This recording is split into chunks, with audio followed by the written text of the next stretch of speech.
Hello, Chris Godinez, licensed professional counselor, also the host of We Need to Talk on every Sunday at noon. And then I post these little videos throughout the week and then put things up to social media.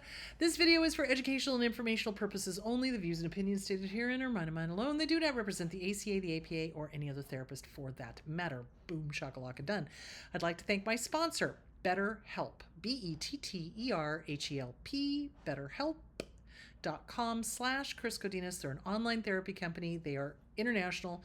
They are everywhere. Just go online, betterhelp.com/Chris Godinez, fill out a questionnaire, and they'll place you with a licensed master's level or PhD level therapist in your state or that can do international. They work with over 40,000 therapist, and I've gotten really good feedback. So thank you, betterhelp.com/Chris Godinez. Okay, let us dive into the questions, shall we? Let me see if I can find them. There they are. What advice for trying to bring up the inner child / feelings impressions? When I try to do inner child work, I find it difficult to connect with that part of myself. Well, a lot of us have a hard time connecting with that part of ourselves because of dissociation. So when we go through abuse, we have a tendency to dissociate. It's a way for our brains to handle what's going on. So we oftentimes don't connect, can't remember, that entire aspect of our life is like, boop, gone. So cognitively, when trauma happens to small children, they dissociate. They literally leave their body and they watch it from the corner of the room, or they just kick out all the information and it's gone. They don't remember their childhood. So how to connect with that inner child? I would get the workbooks. I would get the Inner Child Workbook by Catherine Taylor, or the Regaining Your Inner Child by Lucia Capacchione. There's tons of workbooks on inner child work, and start working on those. So sometimes the experiential one, which is the Catherine Taylor one, can help you connect with that.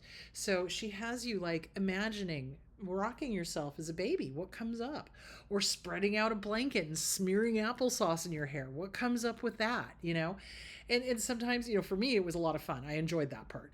But it's like things will come up as you hit the age that you were when the traumas or trauma happened. So the other thing to do is start doing things that little kids generally love to do. So what do little kids love? Bubble baths. They love bubble baths.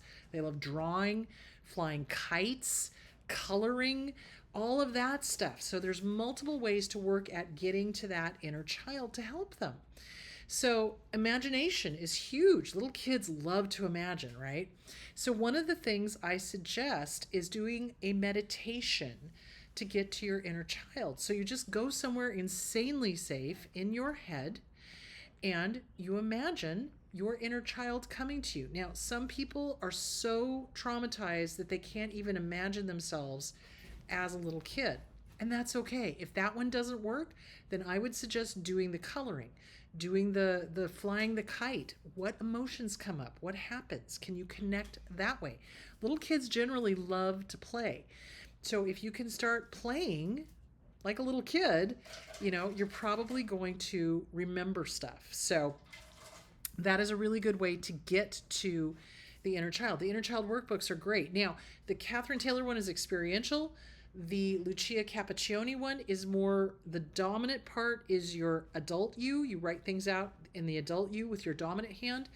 And the non-dominant hand is the child you. So that's another way to do it. Or you could write letters to your little one. Dear little one, I don't remember you. I want to remember you. And you also can do mirror work. So when you're doing the mirror work, it's like, hi, good to see you. Have a great day. I give you permission to get in touch with your inner child. It's okay. You give yourself permission, because a lot of us were told, don't you dare imagine things. Don't you dare have fun. Don't you dare play. Don't you dare, so there's a lot of non-permission as we grew up in a dysfunctional, toxic family. So one of the ways to get to it is the mirror work, and you give yourself permission. It's okay for you to remember. It's okay for you to remember. It is. Now, generally, what ends up happening is we don't remember childhood traumas until we feel safe and secure enough to do so. So our brains are kind of like, oh, hell no, I'm not going to remember that. No way, don't you make me. Until we start actually feeling comfortable and safe that we can handle it. So you just start giving yourself permission. It's okay. I know it's scary. I know you're scared. It's okay. So you comfort yourself. It's a lot of comforting.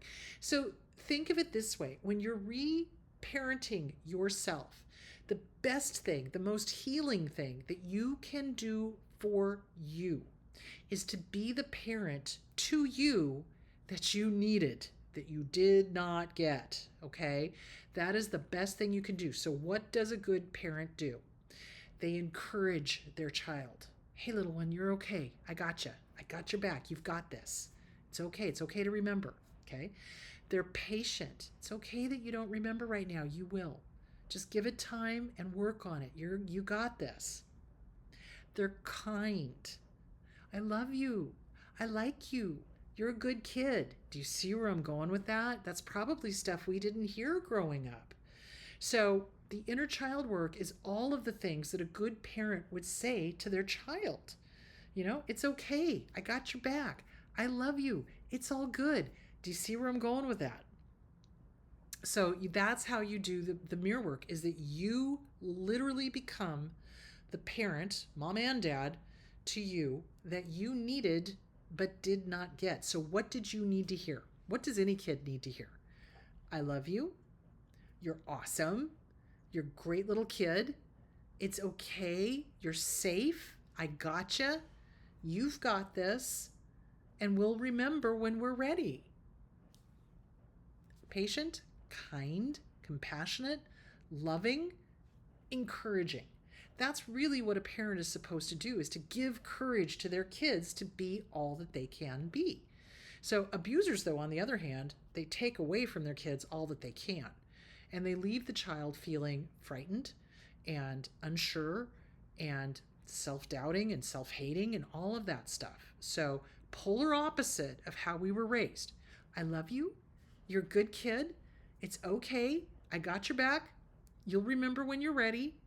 I'm a little frustrated we're not remembering right now, but it's okay. You'll remember when you're ready, and it's okay, and I love you. Mirror work, daily, daily, daily. And at night, you kind of do a similar thing, and you remind yourself of everything you've done right. And if you do have a memory pop up, and you've processed it and all of that stuff, make sure to praise yourself for remembering. Hey, good to see you again. Guess what? We had this very, very scary memory today. And you know what? I'm so proud of you. Thank you for letting that one go. Thank you for showing me that so it makes more sense. Thank you. Do you see where I'm going with that? Because little kids are not going to do something if they think they're going to be punished for it.